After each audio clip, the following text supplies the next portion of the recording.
Olá pessoal, vamos receber mais notícias do São Paulo, mas antes não esqueçam de se inscrever e deixar seu like. Rafael Veiga elege o adversário mais difícil de enfrentar no futebol brasileiro. Nos últimos anos, o time do Palmeiras emergiu como uma potência no futebol brasileiro, rivalizando de perto com o Flamengo em busca de títulos e glórias. Deixando para trás seus tradicionais rivais de São Paulo, o Verdão encontrou no rubro-negro carioca um adversário à altura, como destacado pelo meio-campista Rafael Veiga em entrevista ao Arena SBT. Para Veiga, enfrentar o Flamengo é uma experiência prazerosa devido à qualidade do time e à constante disputa por troféus entre os dois gigantes do futebol brasileiro. Ultimamente, por tudo que tem acontecido no futebol, o Flamengo mais dá trabalho. É bom jogar contra o Flamengo porque é um time bom também e tem brigado com a gente por títulos, disse Veiga.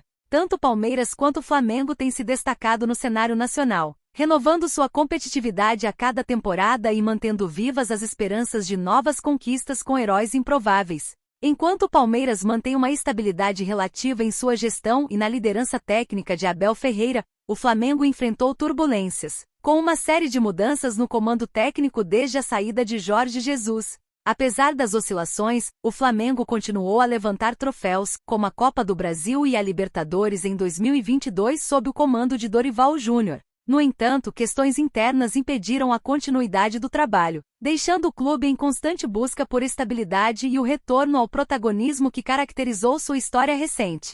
Assim, a rivalidade entre Palmeiras e Flamengo continua a definir o futebol brasileiro, alimentando as expectativas dos torcedores e prometendo grandes emoções em cada confronto entre esses gigantes do esporte nacional.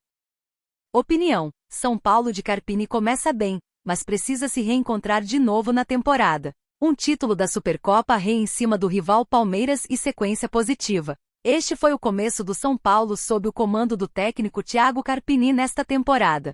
Porém, o time agora vive uma desconexão dentro de campo no Campeonato Paulista, isso porque está a 4 jogos sem resultados positivos. A equipe parece ter perdido um pouco da essência e a identidade que começou o ano. É claro que é somente o começo da temporada, mas o São Paulo passou por momentos bons e um pouco mais de apuros na competição. Mas o que realmente explica a atuação abaixo diante de um dos piores times do Paulistão, o Guarani? Chances criadas, mas desperdiçadas. Não dá para negar que os desfalques também fizeram falta. Desde o começo do ano, entraram e saíram do departamento médico Lucas, Igor Vinícius, Rafinha, Rato Moreira e agora Luiz Gustavo. Baixas que mexem com a escalação e obrigam mudanças e variações na equipe. Além disso, um dos pontos a observar são os gols de bola parada. O time sofreu um gol contra o Bugre desta maneira e se não corrigir o quanto antes, pode virar um problema futuro para Thiago Carpini. A temporada está apenas começando, mas as outras competições também já estão batendo na porta.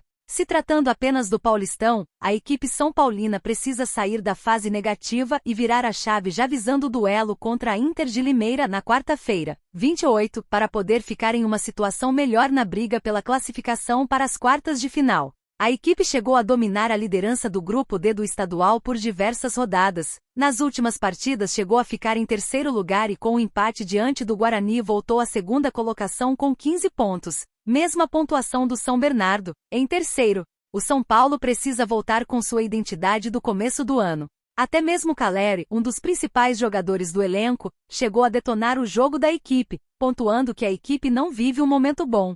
Agora, o foco é mudar a chave e buscar praticar o mesmo desempenho do começo para voltar ao caminho das vitórias.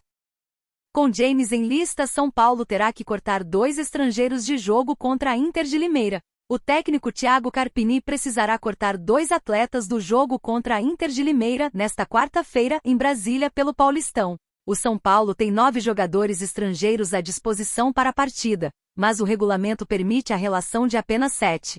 Nesta semana, o clube inscreveu o colombiano James Rodrigues e é esperado que ele entre em campo pela primeira vez com o time em 2024 depois de resolver pela permanência no clube. O meia chegou a pedir a rescisão contratual, mas não houve acordo. O São Paulo não divulga os jogadores convocados para seus jogos. James se junta a Ferraresi, Venezuela, Arboleda, Equador, Alan Franco, Argentina, Galopo, Argentina, Michel Araújo, Uruguai, Bobadilla, Paraguai, Caleri, Argentina, e Bailly Y, Senegal. Na última rodada contra o Guarani, e antes de James ser inscrito, Carpini teve esse problema minimizado com a suspensão de Arboleda, o que permitiu que Ibaly, que se destacou no time sub-20, pudesse ser relacionado na equipe profissional pela primeira vez. Arboleda volta ao time nesta quarta e deve ser titular, e todos os estrangeiros têm condições de serem convocados pelo treinador. O mais provável é que um dos cortados seja Ibaly, já que os demais gringos são utilizados com frequência.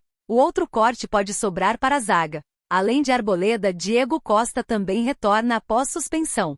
Com a dupla titular de volta, Alan Franco ou Ferraresi, que jogaram contra o Guarani, podem ficar fora da relação. O meio-campo também pode ser uma opção a Carpini por ter mais jogadores à disposição. Bobadilla, Galopo ou Michel Araújo são candidatos a esse sacrifício com as possíveis voltas de Wellington Rato e Lucas à equipe titular. O jogo contra a Inter de Limeira, que é mandante e negociou a realização da partida em Brasília com um parceiro, é válido pela 5ª rodada do Paulista, e foi adiado para que o São Paulo jogasse a Supercopa Rei, vencida nos pênaltis contra o Palmeiras. O tricolor é o segundo colocado do Grupo D com 15 pontos, e assume a liderança se vencer.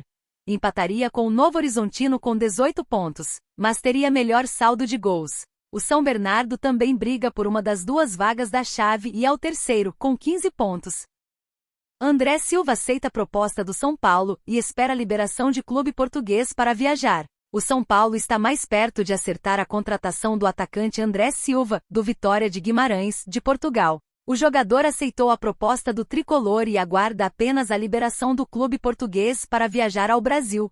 As partes envolvidas no negócio veem com otimismo a possibilidade de André Silva trocar o Vitória de Guimarães pelo São Paulo. Tem pesado nas negociações a vontade do atacante, que marcou 13 gols em 28 partidas neste ano. O que ainda trava o possível acerto de André com o São Paulo é a forma de pagamento para o Vitória de Guimarães.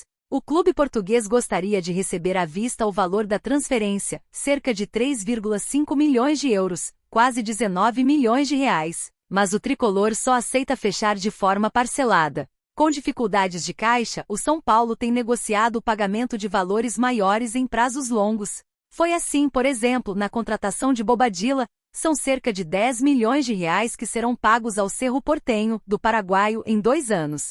O parcelamento é uma condição que o São Paulo, por ora, não abre mão nas conversas com o Vitória de Guimarães. O clube paulista tinha o Vasco como concorrente pelo atacante, mas os cariocas se afastaram após o jogador deixar clara sua intenção de se transferir para o Morumbis. Se concretizar a contratação, André Silva será o 5º reforço do São Paulo em 2024. Até agora fechou com Luiz Gustavo, Eric Bobadilla e Ferreira. Na mira de tricampeões da Libertadores, salário de Di Maria no Benfica vaza na web. Os bastidores do mercado da bola do futebol brasileiro estão muito agitados em meio a mais um período de janela de transferências. Após grandes contratações nas últimas temporadas, equipes do país estão sonhando alto e buscando reforços de peso. Um dos nomes que surgiu no radar de times brasileiros foi Ángel Di Maria. O atacante, campeão do mundo com a Argentina em 2022, está em reta final de vínculo na Europa. O contrato de Di Maria com o Benfica de Portugal tem duração apenas até o dia 30 de junho e o craque já pode assinar de graça com outra equipe. Entretanto, contratar o argentino não será nada fácil. Nas últimas semanas, o nome do craque foi especulado em 2 dos maiores clubes do Brasil. Nos bastidores, rumores deram conta do interesse de Grêmio e São Paulo no jogador. Apesar disso, o jornalista Rafael Reis, no site UOL Sport, esclareceu que ao menos que tope uma grande redução em seus ganhos, Di Maria não cabe no orçamento de times nacionais.